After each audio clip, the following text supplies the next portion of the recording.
ومظاهرات بلادنا لوgu taageerayo mudaharaadkii ay dhawaan ay cilaamiyeen xisbiyada mucaaradka Soomaaliland kumanaan ka mid ah taageerayaasha xisbiyada mucaaradka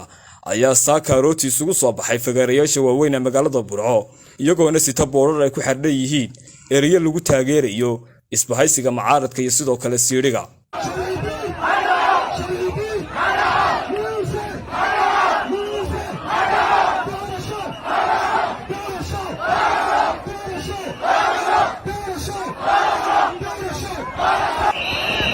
intii uu socday dibadbaxaasi waxa halkaasi ka dhashay iska horimaad u dhaxeeya dadweynihii mudaharaadii iyo sidoo kale ciidamada booliska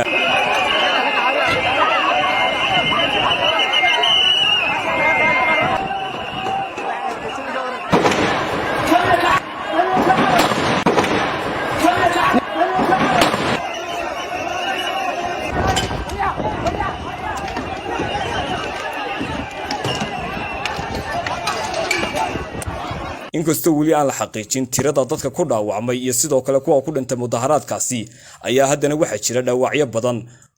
oo la geeyay qaar ka mid ah isbitaalada magaalada Burco tan iyo Soomaaliland markii ay ka bilaabeen khilaafka u dhaxeeya xisbiyada mucaaradka iyo sidoo kale xukuumadda isla markaasina lagu murasay yahay arrimaha doorashooyinka waxa taagnaan xaalad siyaasadeed oo adag iyadoo wali ay jiraan cabsi laga qabo inay sii socdaan dibadbaxyada ay ku baaqeen xisbiyada mucaaradka Soomaaliland